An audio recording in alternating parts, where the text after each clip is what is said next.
Viemos apresentar nosso trabalho sobre radiação e os componentes do grupo são Isabela Dias, Mariana Machado e Eduarda Lovato. Esses são alguns dos assuntos que a gente vai abordar no desenvolver do trabalho. Tipos de radiação. Ondas de rádio. Possuem a menor frequência e os maiores comprimentos de onda, variando de 10 metros a 10 km. São amplamente usadas em transmissões de rádio e TV. Microondas. Comprimento de ondas entre 10 elevado menos 1 e 10 elevado menos 3 metros. Elas conseguem atravessar a ionosfera, sendo usada em transmissões de radar. Radiação infravermelha. Com comprimento de ondas entre 10 elevado a menos 3 metros e 10 elevado a menos 6 metros, é emitida por corpos aquecidos e é responsável pelo calor que recebemos do Sol. Raio-X. Comprimentos de ondas entre 10 elevado a menos 8 metros e 10 elevado a menos 12 metros foi descoberto por William Röntgen. Nós temos 3 tipos de radiação. Uma delas é a radiação gama, que não é muito energética, mas ela é altamente penetrante. Ela é capaz de atravessar o corpo humano. E o único material que detém ela é uma parede espessa de concreto ou algum tipo de metal. Tem também a radiação beta, que ela tem carga negativa, então ela se assemelha aos elétrons em termos de comportamento. E para finalizar, a alfa, que ela tem carga positiva, composta por 2 prótons, 2 nêutrons, então ela consegue ser bloqueada por materiais leves, como uma folha de papel. Radiações são electromagnetic waves, ou partículas com velocidade específica que contêm energia, carga elétrica e magnética. Elas podem ser naturais ou criadas pelo ser humano e variam em energia de baixa a muito alta.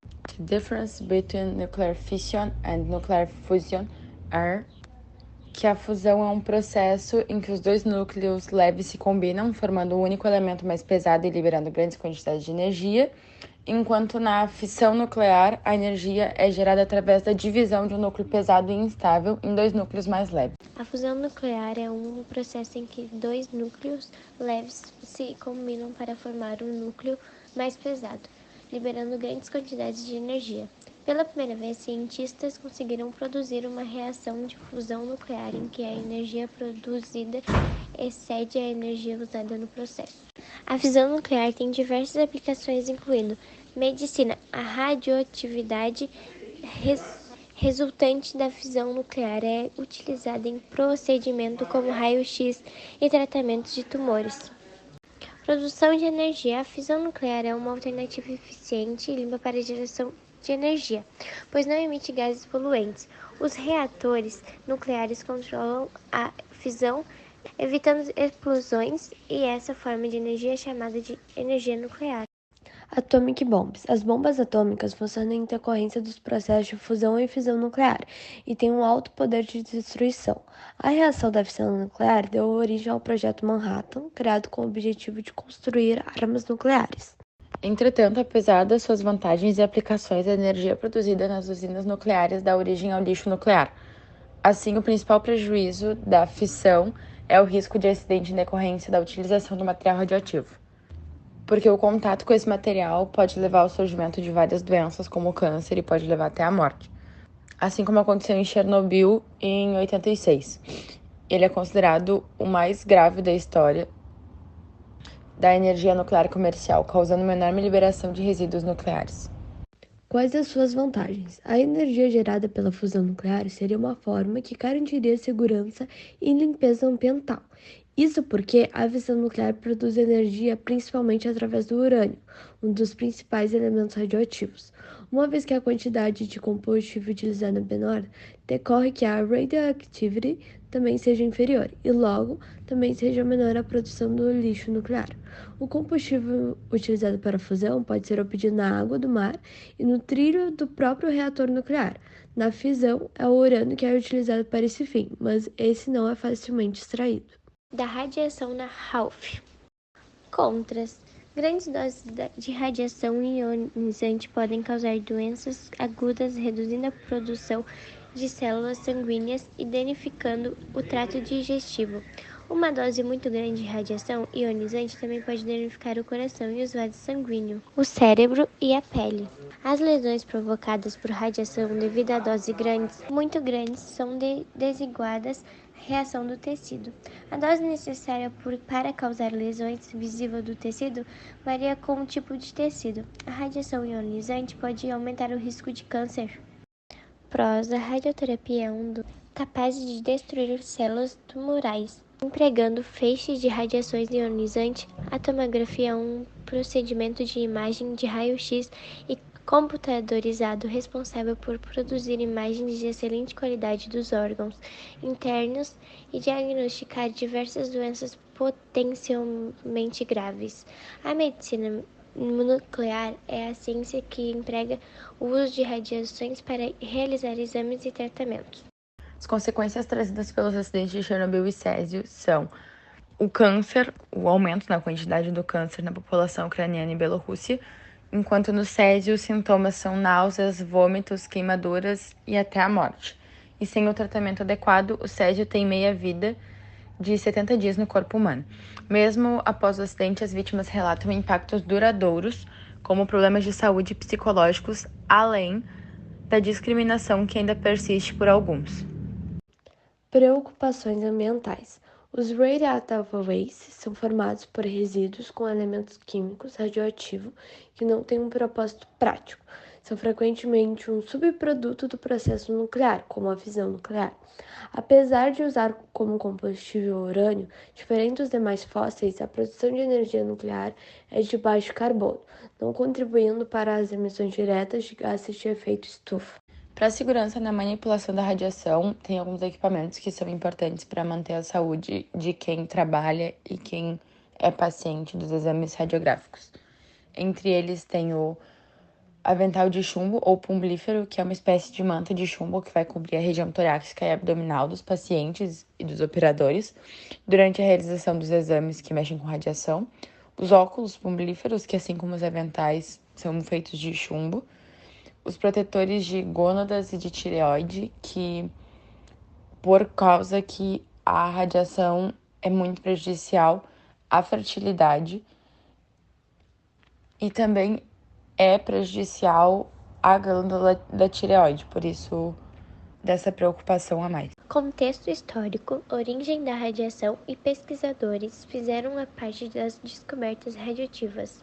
A radiação é a programação de ondas eletromagnéticas ou partículas emitidas por fontes naturais como o Sol ou artificiais, quando são emitidas por aparelhos construídos pelo homem, como os equipamentos de raio-x. Os diversos tipos de radiação estão mais presentes em nosso dia do que podemos imaginar. História da radiação. A história da radiação teve início com as descobertas do físico alemão Wilhelm K. Röntgen em 1895 a respeito dos X-ray.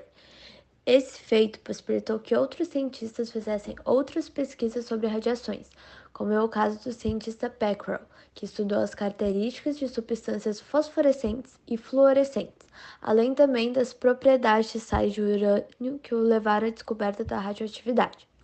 Mais tarde, o casal formado por Marie Curie e Pierre Curie, aprofundando os trabalhos iniciados por Becquerel, descobriu outros dois chemical elements que também eram capazes de emitir radiação. A esses elementos foram dados os nomes de rádio e polônio, em homenagem à Polônia, país de origem de Marie Curie. O físico Ernest Rutherford também teve sua contribuição para o estudo das radiações. Foi a partir de suas pesquisas que foi possível descobrir a natureza das emissões radioativas e os tipos de radiações emitidas. The History of Radioactivity. Os estudos realizados no final do século XIX e início do XX levaram a inúmeras descobertas sobre a estrutura atômica, que foi onde descobriram os prótons, elétrons e nêutrons por Rutherford Bohr, que foi o que melhor explicou o comportamento atômico até então. E ao analisar essa estrutura, o físico William Crookes descobriu os rádios catódicos ao realizar os experimentos com descargas elétricas a pressões baixíssimas em gases. Em 1895, o físico alemão Röntgen fez modificações às ampolas do Crookes introduzindo anteparos metálicos inclinados, que eram atingidos pelos raios catódicos. E quando ele fez isso, ele colocou a mão da esposa dele entre a ampola e a chapa fotográfica e ele constatou que era possível ver a sombra dos ossos da mão e o anel que ela usava. E o Röntgen espantou todo o mundo com a descoberta de que era possível ver através do corpo humano.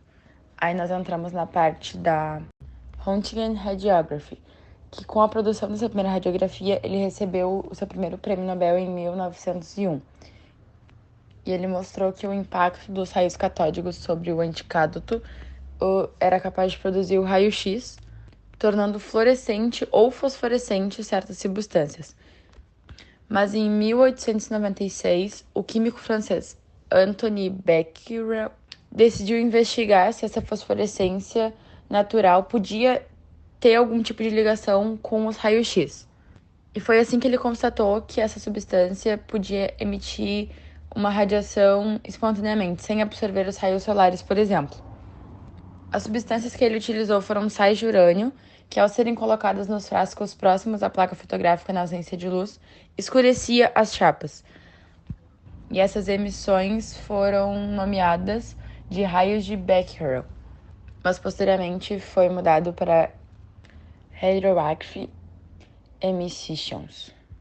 E um ano depois entra a Marie Curie na história, que foi uma física polonesa, que foi quem estudou os raios que ele descobriu, que confirmou que os sais produziam o mesmo resultado, pois tratava da propriedade do elemento comum a todos eles, o urânio. A partir disso, a Marie e o Pierre, seu marido, trabalharam isolando o urânio do minério Pickblende. O casal descobriu 2 novos elementos químicos com as emissões radioativas superiores ao elemento estudado.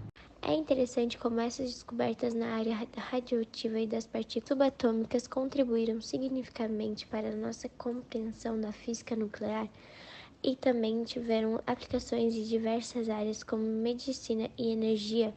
Marie Curie desempenhou um papel fundamental nessas pesquisas, sendo reconhecida com 2 prêmios Nobel em 1911. As radiações alfa, beta e gama são de fato ionizantes, em que as tornam importantes em diagnósticos médicos e tratamentos, mas também requer cuidado devido ao seu efeito potenciais na saúde. Marie Curie, uma renomada cientista, ganhou 2 Nobel Prize em sua carreira. A polêmica começou no Prêmio Nobel de Física em 1903. Pierre Curie e seu marido, juntamente com Henri Becquerel, ganharam o prêmio, mas Marie não foi reconhecida naquele momento. A polêmica aumentou quando, em 1911, Marie Curie recebeu o Prêmio Nobel de Química por seus estudos sobre o rádio e o polônio. Os jornais parisienses publicaram cartas amorosas entre Marie Curie e Paul Langevin, um homem casado. A esposa de Langevin tinha repassado as cartas em uma tentativa de humilhar Marie. Os jornais chamam a grande cientista de destruidora de lares. As fake news de que ela mantinha o caso com Paul mesmo antes de o marido falecer e que isso o tinha levado à morte. A misoginia ataca as mulheres que se sobressaem. Neste ambiente de terror, ao voltar para casa de um evento, vê sua residência rodeada por uma turba raivosa que a chamam de vagabunda. Foge com as filhas para a casa de amigos. Cientistas que apoiam Marie são perseguidos por seus chefes. É o desespero de uma sociedade que acha insuportável uma mulher inteligente. Marie Curie, que enfrentou misoginia e xenofobia, mas ainda assim recebeu sozinha o Prêmio Nobel de Química em 1911, tornando-se a única pessoa com 2 prêmios Nobel em áreas da ciência. O Comitê do Nobel sugeriu que ela não comparecesse devido ao escândalo que tinha em torno do casamento dela com o Paul, mas ela não se intimidou e foi aceitar o prêmio. E ao longo da vida, ela fez contribuições significativas, não como pesquisadora, mas também como uma humanitária. E o trabalho dela foi fundamental para o desenvolvimento da radiografia durante a Primeira Guerra Mundial. Ela e a filha dela ajudaram a salvar os soldados feridos, desafiando os preconceitos. O acidente de Chernobyl ocorreu em 26 de abril de 1986, no reator da usina de Chernobyl, devido a uma falha humana e problemas do projeto nos reatores RBMK. Durante um teste de segurança, houve uma explosão no reator. causando a morte de 2 trabalhadores e um incêndio que durou vários dias. A explosão expôs o reator, liberando uma grande quantidade de material radioativo na atmosfera. O desastre de Chernobyl em 1986 resultou de erros humanos durante um teste do reator Chernobyl 4, que foi desativando o sistema de segurança e tentando controlar instabilidades, mas de uma maneira inadequada. Essa explosão liberou materiais radioativos na atmosfera e causou um incêndio. E para conter isso, bombeiros tentaram apagar o incêndio usando materiais como a areia e o boro. E a evacuação de Pripyat foi acontecer só 36 horas após a explosão, e uma zona de exclusão de 30 quilômetros foi estabelecida. Liquidadores foram mobilizados para conter os danos e construir uma estrutura de contenção.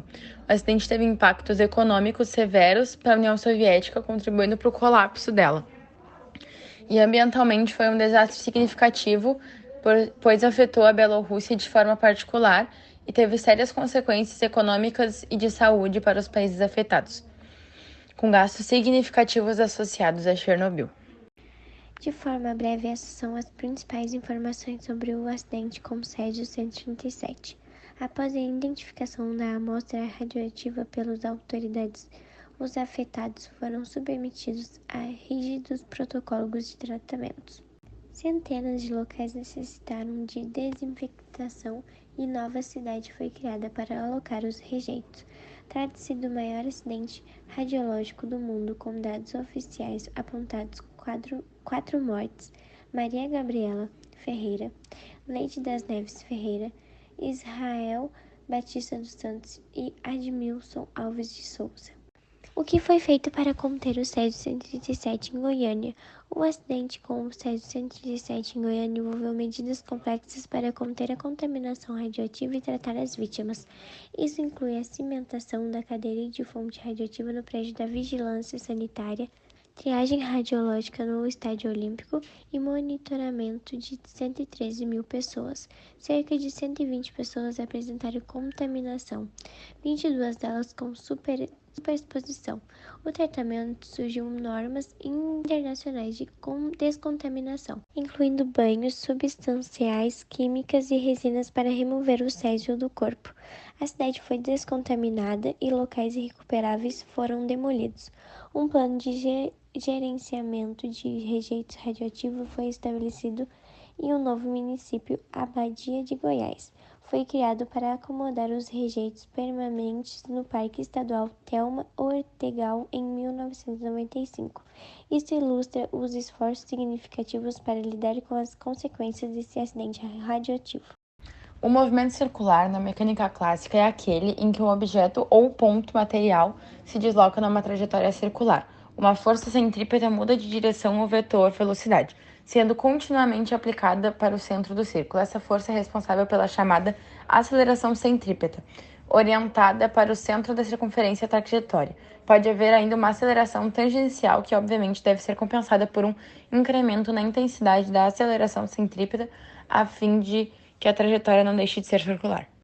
No MCU, envolve um objeto movendo-se em uma trajetória circular com velocidade constante. Isso é fundamental para entender motores, sistema de engrenagem ou até o movimento dos satélites naturais ou artificiais. O MCU possui uma aceleração centrípeta, que é responsável pela mudança na direção e sentido da velocidade do objeto devido à curva na trajetória. Período, representado por T, é o tempo para completar uma volta, e frequência, que é representado por F, é o número de voltas por unidade de tempo, que é medido em Hertz. A velocidade linear de um objeto em MCU é o projeto da velocidade angular com o raio da trajetória. No movimento circular uniformemente variado, um corpo se move em uma trajetória circular com velocidade angular variável e há aceleração angular envolvida. Essa velocidade indica que o vetor ligando a partícula ao centro da trajetória percorre ângulos diferentes em intervalos de tempo. A velocidade angular. Existem diversas formas de aceleração no MCU-V. A aceleração angular é a variação da velocidade angular durante um intervalo de tempo. A aceleração escalar ou tangencial apresenta a variação da velocidade escalar em relação ao tempo e aponta tangencialmente a trajetória. A aceleração centrípeta está sempre apontando para o centro da curva. E, por último, a aceleração resultante é a resultante vetorial das acelerações escalar e centrípeta.